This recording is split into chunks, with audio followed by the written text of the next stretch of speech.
সকাল তখন প্রায় 8টা। ঘড়ির কাঁটা যেন দৌড়াচ্ছে একে অপরের সাথে প্রতিযোগিতা করে। সময়ের সাথে পাল্লা দিয়ে দৌড়াচ্ছে অবন্তিকাও। প্রতিদিন ভোর 5টার সময় উঠে স্বামী সন্তানের জন্য রান্নাঘরে ঢুকে কাজে লেগে পড়ে সে। কাজের অন্ত নেই তার। সারাদিনে না হলেও ঘরের মধ্যেই কয়েকশো কিলোমিটার হাঁটা পড়ে যায়। ফলে যা হয়, প্রায়শই লো প্রেসারের সম্মুখীন হতে হয় তাকে। আজও অন্যথা হয়নি তার। মাত্র 2 ঘন্টা কাজের পরেই সে হাঁপাতে শুরু করলো। ক্লান্তির কারণে সকাল 8টাতেই মাথা গরম হয়ে গেল তার। হাঁপাতে হাঁপাতে একটু বসে বগুনের মায়ের উদ্দেশ্যে সে বলল, বগুনের মা, এত দেরি করে এলে হবে না কিন্তু। সকালের একটু বাসন প্রতিটা দিন আমায় মেজে নিতে হয়। আমি বাসন মাজবো বলে কি মাসে 1000-1500 টাকা দিয়ে তোমায় রেখেছি? বগুনের মা চুপ করে কিছুক্ষণ দাঁড়িয়ে থেকে বলল, বৌদি, কাল রাতে আমার মানুষটা আবার মদ গিলে বাড়ি ফিরে আমায় আর আমার ছেলেটাকে মেরেছে। অবন্তিকা সেটা শুনে আরো ক্ষেপে গিয়ে বলল, তোমাকে মারলো আর তুমি পারলে না মারতে? এত দুর্বল কেন? স্বামী হয়েছে বলে কি অত্যাচার করার লাইসেন্স পেয়ে গেছে নাকি? থানায় তো যেতে পারো। বগুনের মা কাঁপা গলায় বলল, হ্যাঁ বৌদি, যেতে পারি, কিন্তু বগুনটা 2 বছরের। তার মধ্যে ওর বাপটা আমাদের ঘর থেকে বের করে দিলে আমরা যাব কোথায়? তাই আর। বগুনের মা ফুঁপিয়ে কেঁদে উঠল। অবন্তিকা একটু মুখরা হলেও কারো কান্না বা কষ্ট সে দেখতে পারে না একেবারে। তাই বগুনের মায়ের চোখের জল মুছিয়ে দিয়ে এসে বলল, কেঁদো না মিনতি, ঈশ্বর চাইলে সব ঠিক করে দেবেন। বগুনের মা মিনতি অবন্তিকার দিকে তাকিয়ে বলল, জানো বৌদি, ঘরে জমানো টাকাগুলো সব বের করে নিয়ে গেছে। ছেলেটারে দুধ কিনে দেব কি করে? ছোট্ট বগুনের মুখের দিকে তাকিয়ে ভীষণ রকম মায়া হলো অবন্তিকার। বগুনকে কোলে নিয়ে সে বলল, আমি তোমাকে কিছু টাকা দিচ্ছি, সে না হয় পরে মাইনে থেকে কেটে নেব, ওকে দুধটা তো কিনে দাও। মিনতি বগুনকে অবন্তিকার কোল থেকে নিয়ে একটা শাড়ি দিয়ে তাকে সোফার সাথে বেঁধে ঘরের অবশিষ্ট কাজ করতে লেগে পড়ল। অবন্তিকা অন্যদিকে রান্নাঘরে ঢুকে রান্না করতে লেগে পড়ল এক মনে। ব্রেকফাস্ট করে সে অর্ণব আর পাপাইকে একটু জোরেই ডেকে বলল, সবাই নিচে এসো, ব্রেকফাস্ট রেডি। কিন্তু অর্ণব আর পাপাই অনেকক্ষণ না আসায় অবন্তিকা নিজেই ওপরে গিয়ে পাপাই ও অর্ণবকে ডাকতে শুরু করলো। পাপাই ঘুম থেকে উঠলেও অর্ণব সহসা উঠতে না চাওয়ায় অবন্তিকা একটু রেগেই বলল, কি রে বাবা এই লোকটা, এত কিসের ঘুম ওর? সারা রাত কি করে কে জানে। অবন্তিকার কথা শুনে অর্ণব এবার একটু বিরক্তি সহকারে রেগে ঘুম থেকে উঠে বলল, কে জানে মানে কি? আমি কাজ করি তুমি জানো না? অফিসের কাজেই পড়ে থাকি, তোমার দামি দামি শাড়ি গয়নার যোগান দিই সেই টাকা দিয়ে। আবার কি করি কে জানে মানে? তোমার মতো বোকা বাক্সের সামনে হাঁ করে তাকে বসে থাকি না। অবন্তিকা বুঝতেই পারল না সে এমন কি বলল যাতে অর্ণব এতখানি ক্ষেপে গেল। তাই সে চুপ করে থাকলো। শুধুমাত্র স্মিতস্বরে সে বলে উঠল, আসলে অর্ণব, বলছি কি, তোমার তো অফিসের জন্য লেট হয়ে যাবে তাই। অর্ণব তার কথার কোনো উত্তর না দিয়েই খাটের সামনে রাখা হাওয়াই চপ্পল পরে বাথরুমের দিকে পা বাড়ালো। কিছুক্ষণ পর ফ্রেশ হয়ে এসে বাবা আর ছেলে খেতে বসলো একসাথে। অবন্তিকা সার্ভ করে দিল। সকালে সে উপমা আর উত্থাপন বানিয়েছে। পাপাই অনেকদিন ধরেই উত্থাপন খাওয়ার আবদার করেছে। অর্ণব সেটা দেখে যেন আরো বেশি মাত্রায় ক্ষেপে গিয়ে বলল, তুমি কি জানো না অবন্তিকা, আমার এসব সাউথ ইন্ডিয়ান ডিশ একেবারেই না পছন্দ। উফ, হেল করে দিল মায়েরই লাইফটা। অর্ণব আরো কিছু বলার আগে অর্ণবের জন্য ভাত মাছের ঝোল সার্ভ করে দিল অবন্তিকা। অর্ণব তাড়াতাড়ি খেয়ে স্নানে গিয়ে ঢুকলো। পাপাই উত্তাপমটা খেতে খেতে বলল, মা, তোমার উত্তাপমটা বানানোটা একদম ভালো হয়নি জানো। হোটেলে কি দারুণ বানায়। কি যে করো তুমি সারাদিন, সামান্য উত্তাপমটাও বানাতে জানো না। দাও, মাছের ভাতই দাও, খেয়ে কলেজ পালাই। অবন্তিকা মুখটা ছোট করে ছেলেকেও মাছের ঝোল আর ভাত পরিবেশন করে দিল। ইতিমধ্যে মিনতি কাজ শেষ করে বগুনকে নিয়ে দাঁড়ালো তার সামনে। মিনতিকে আলাদা করে ডেকে নিয়ে গিয়ে 500 টাকা ধরিয়ে দিল তার হাতে। টাকাটা পেয়ে ছল ছল করে উঠল মিনতির চোখ। পাপাই খাওয়া শেষ করে আর কিছু না বলেই উঠে গেল ডাইনিং টেবিল থেকে। অবন্তিকা রান্নাঘর থেকে করুণ দৃষ্টিতে তাকিয়ে থাকলো পাপাইয়ের দিকে। মিনতি তার দিকে তাকিয়ে কৌতূহলী হয়ে জিজ্ঞেস করলো, বৌদি, কি হয়েছে? অবন্তিকা আনমনা হয়েই উত্তর দিল, কিছু না। মিনতি টাকাটা শাড়ির আঁচলে পেঁচিয়ে বুবুনকে কোলে নিয়ে রওনা দিল বাড়ির উদ্দেশ্যে। মিনতি বেরিয়ে যাওয়ার পর অবন্তিকা দরজা বন্ধ করে রান্নাঘরে ঢুকে টিফিন প্যাক করতে লাগলো অর্ণব আর পাপাইয়ের জন্যে। অর্ণব ততক্ষণে স্নান সেরে বেরিয়ে অফিসের জন্য রেডি হতে গিয়ে আলমারি খোলা মাত্রই ক্ষিপ্ত হয়ে চিৎকার করে অবন্তিকাকে বলল, তোমায় কতবার বলেছি অবন্তিকা, আলমারিটা গুছিয়ে রাখবে? অগোছালো ঘর পছন্দ নয় আমার। তুমি কি সেটা জানো না? কতবার বলতে হবে তোমায়? আজকের পর থেকে যেন এমন অগোছালো না দেখি। একটা কাজও যদি ঠিকভাবে তোমায় দিয়ে হয়। অবন্তিকা কিছু না বলেই নেমে গেল নিচে। চোখ ছলছল, মন ভারাক্রান্ত তার। পাপাইয়ের কাছ থেকে একটুখানি প্রশংসা চেয়েছিল সে শুধু, কিন্তু পাপাইও অর্ণবের মতোই তার খুঁত ধরতে শুরু করেছে আজকাল। প্রতিটা কথায় সেও আজকাল অর্ণবের মতোই হেয় করে তাকে। আজকেও সেটাই করেছে। তার সকালবেলা উঠে এত খাটনিটা কেবল পণ্ডশ্রম হয়েই থেকে গেছে আজকাল। অবন্তিকা তাই কিছু না বলে নিচে নেমে এসে আবার টিফিন গোছাতে শুরু করলো। হঠাৎ অন্য ঘর থেকে পাপাই এক রাস বিরক্তি নিয়ে বলে উঠল, মা, তোমায় কতবার বলেছি আমার জিনিস গোছাবে না? গোছালে আমি কিছুই খুঁজে পাই না, সেই তোমার গোছানো চাই? এত কিসের ঘর গোছানো তোমার? হেডফোনটা খুঁজে পাচ্ছি না, ডিসকাস্টিং। অবন্তিকা এবার রান্নাঘর থেকে বেরিয়ে এক রাস বিরক্তি নিয়ে পাপাইয়ের ঘরে ঢুকে হেডফোনটা টেবিলের ড্রয়ার থেকে বের করে পাপাইয়ের হাতে রেখে বলল, চোখের কি মাথা খেয়ে বসে আছিস? ড্রয়ারটা খুলে দেখতে পাচ্ছিস না? পাপাই একটু অবাক হলো দেখে। কিছুক্ষণ আগে ড্রয়ারেও সে খুঁজে পায়নি। অবন্তিকা এবার ক্ষিপ্ত হয়ে বলল, শোন, যত অত্যাচার করার মায়ের উপর করে নে, বুঝলি? যেদিন থাকবো না সেদিন তোরা বাপ ছেলে টের পাবি, এর আগে না। মানুষ দাঁত থাকতে জীবনেও দাঁতের মর্ম বোঝে না। অবন্তিকা একটু রেগেই গেল নিচে। পাপাই এবং অর্ণব যে যার মতো নিজের গন্তব্যস্থলে রওনা দিল। যাওয়ার আগে অবন্তিকার কাছ থেকে টিফিনটা নিয়ে নিল। অবন্তিকা তারা বেরিয়ে যাওয়ার পর ঘরের কাজে মন দিল, কিন্তু হঠাৎই সে অনুভব করলো মাথায় প্রচণ্ড ব্যথা হচ্ছে তার।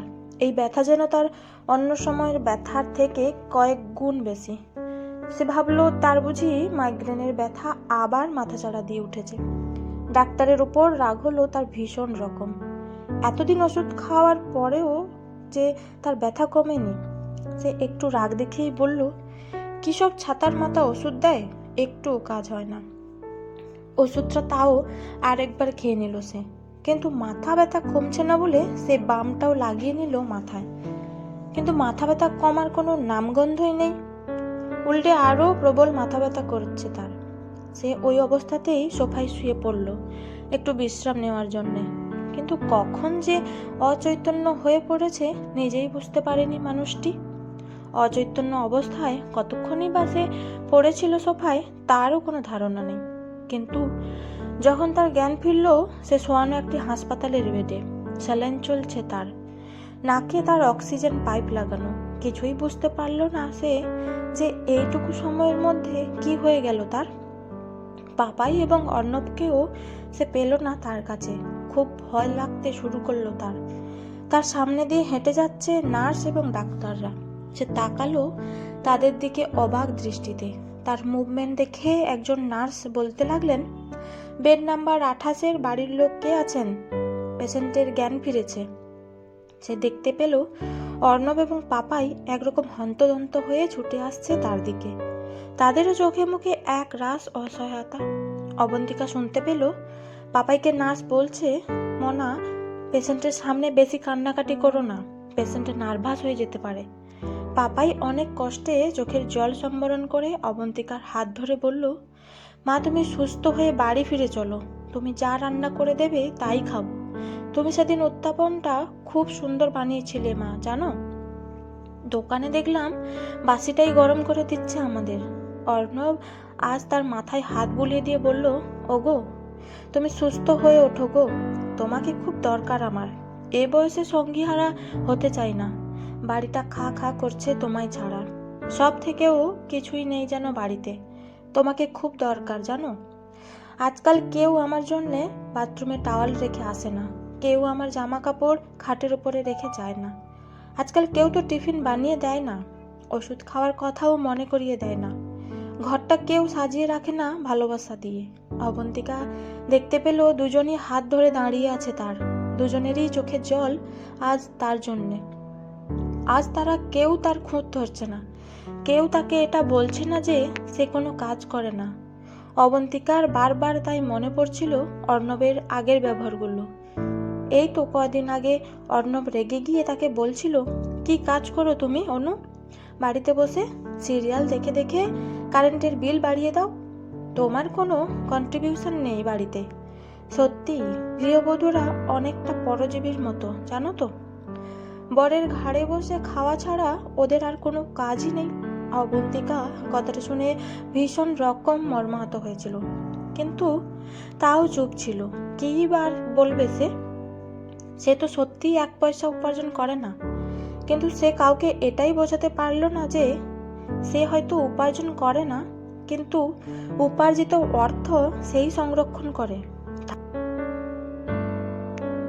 টাকা চিবিয়ে খাওয়া যায় না, সেটা দিয়ে খাদ্য কিনে রান্না করতে হয়।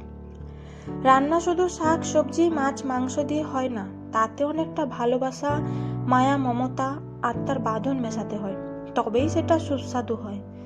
আর তাই বোধ হয় বাড়ির মায়েদের হাতের রান্না কোনো হোটেলে কিনতে পাওয়া যায় না। সেই রান্না বাড়িতে রাঁধুনি রেখে রান্না করালেও পাওয়া যায় না সেই রান্নার এক অন্যরকম স্বাদ। অবন্তিকা আজ তাদের কথা শুনে হাসলো মনে মনে। আজ তারা সবাই তাকে ফিরিয়ে নিতে চাইছে বাড়িতে। মনে মনে তাদের বিদ্রূপ করে সে বলল, আমাদের কি সাংঘাতিক কিছু ঘটার পর প্রমাণ করতে হবে যে আমাদের অস্তিত্ব আছে সংসারে? আমাদের কাজ শুধু সিরিয়াল দেখা নয়।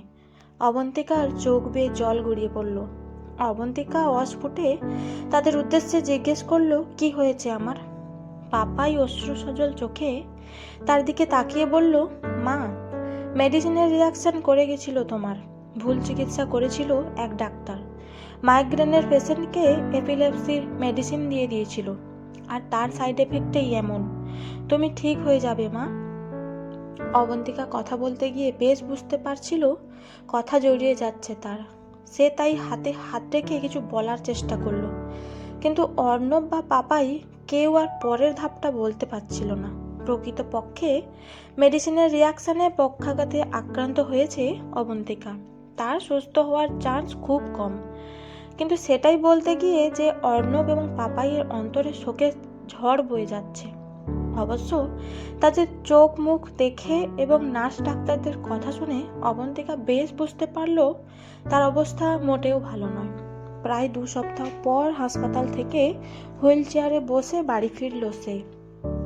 আজকাল অবন্তিকা আর পাপাইয়ের ঘর গুছিয়ে রাখে না, অগোছালোই থাকে পাপাইয়ের ঘর। সে আজকাল আর রান্নাঘরেও যায় না, ঘরেই শুয়ে থাকে সারাটা দিন। ফিজিওথেরাপিস্ট এসে ব্যায়াম করায় তার রিকভারির জন্যে, কিন্তু কিছুতেই কিছু হয় না। মিনতি ঘরের সব কাজের দায়িত্ব নিয়েছে, কিন্তু পরিচারিকা কতই বা কাজ করবে? তাকেও যে 10 জনের বাড়ি কাজ করতে হয়। যদিও বা আজকাল অর্ণ তার সমস্ত পরিচর্যা করে তবেই অফিসে বের হয়। আজকাল তাই নিজেকে বড় অসহায় লাগে অবন্তিকার। মাঝে সাঝে বীতশ্রদ্ধ হয়ে সে বলে, আমাকে তোমার কাছে ডেকে নাও ঈশ্বর, আমি আর যে সহ্য করতে পারছি না। দিন বয়ে চলে নিজের মতো। অবন্তিকা সারা দিন বিছানায় শুয়ে আকাশ পাতাল ভাবে। অন্যদিকে পাপা এবং অর্ণবেরও ভীষণ রকম ইচ্ছে করে অবন্তিকাকে আগের মতোই হেঁটে চলে বেড়ানো দেখতে। অর্ণবের ভীষণ রকম ইচ্ছে করে অবন্তিকার জন্য আগের মতো নূপুর গড়িয়ে এনে পরিয়ে দিতে পায়ে। অবন্তিকা সেই বিয়ের পর যেমন নূপুর পরে সারা বাড়ি ঘুরত, সেইভাবে ঘুরে বেড়াতে, কিন্তু পারে না অবন্তিকা। অর্ণবের কোথাও একটা নিজেকে আজকাল বড্ড অপরাধী মনে হয়। তার নিজেকেই দায়ী মনে হয় এই সব কিছুর জন্যে। মনে মনে বারবার তাই ক্ষমা চেয়ে নেয় সে অবন্তিকার কাছে। প্রতি রাতে অবন্তিকার সুস্থতার প্রার্থনা করে ঘুমোতে যায় সে। বাড়িতে আসার পরেই মারাত্মক রকমভাবে ভুগছে সে। গতকাল রাতেও সে তাই করেছে। কাল সারা রাত অতীতের স্মৃতিচারণ করে অর্ণবের ঘুমোতে একটি দেরি হয়েছে, ফলে সকালে ঘুম ভাঙতেও দেরি হয়েছে। ফিজিওথেরাপিস্টের কলিং বেল বাজানোর শব্দে ঘুম ভাঙে তার। দরজা খুলে তাকে নিয়ে যায় অবন্তিকার ঘরে। ফিজিওথেরাপিস্টে গায়ে হাত দিয়েই বুঝতে পারে অবন্তিকার সারা শরীর বরফের মতো ঠান্ডা। অর্ণবকে জানায় সে কথা। অর্ণব তড়িঘড়ি করে ডাক্তার ডাকে। বাড়িতে এক ভয়াবহ আতঙ্কের পরিবেশ। অবশেষে ডাক্তারও জানায় সত্যিই অবন্তিকা আর নেই তাদের মাঝে। আজ মৎস্যমুখী অনুষ্ঠান। দেখতে দেখতে 16 দিন কেটে গেল অবন্তিকার প্রয়াণের। কাজের পর নিয়মাবলী অনুযায়ী পাপাইকে পুরোহিত বলেছে অবন্তিকার পছন্দের খাবার সাজিয়ে গঙ্গার ঘাটের সামনে অবন্তিকাকে তা উৎসর্গ করতে। ভাতসরা সাজানোর সময় তাই পাপাই তাকালো কৌতূহলী দৃষ্টিতে অর্ণবের দিকে। মৃদু ও ক্ষীণক স্বরে জিজ্ঞেস করলো, বাবা, মায়ের প্রিয় খাবার কি ছিল? অর্ণবের বুকের ভেতরের কষ্টগুলো দলা পাকিয়ে উঠল তার গলায়। কণ্ঠরোধ হলো তার। অনেক কষ্টে নিজেকে সম্বরণ করে বলল, জানি না রে বাবু, কখনো জিজ্ঞেস করা হয়নি মানুষটাকে। একটা দীর্ঘশ্বাস ছেড়ে অর্ণব বলল, আসলে অবন্তিকারাই সবার প্রিয় খাবার। পছন্দ অপছন্দ, প্রিয় রং মনে রাখে। তাদের কি পছন্দ কি অপছন্দ তার খবর কেউ রাখে না। আমি তো এতখানি অভাগা যে ওর জন্মদিনটাও মনে রাখতাম না, একটা শুভেচ্ছাও জানাতাম না ওর জন্মদিনে। আবার একটা দীর্ঘশ্বাস ছেড়ে অর্ণব বলল, জানিস বাবু, তোর মা কদিন আগে আবদার করেছিল ওকে নাকি জন্মদিনের গিফট দিতে হবে। আমি তাচ্ছিল্য ভরে ওর দিকে তাকিয়ে বলেছিলাম, এ আবার কি নতুন ন্যাকামি, বুড়ো বয়সের ভীমরতি নাকি, যত সব নেকুহুসু কথাবার্তা। কথাটা শুনে তোর মা ভীষণ রকম কষ্ট পেয়েছিল জানিস। কান্নায় ভেঙে পড়ল অর্ণব এবং পাপাই। পাপাইও তো বড় হওয়ার পরে মায়ের খুঁতটাই ধরত। তারা দুজনেই মনে মনে ক্ষমা চেয়ে নিল অবন্তিকার কাছে। সে তাদের ক্ষমা করেছিল কিনা জানা নেই, তবে অলক্ষ্যে থেকে অবন্তিকা আজ হাসছে তাদের দেখে। বিদ্রূপ করে বলল, আমাদের অস্তিত্ব, আমাদের মূল্য, আমাদের মৃত্যু প্রমাণ করে দেয় জীবদ্দশায় আমরা মূল্যহীন।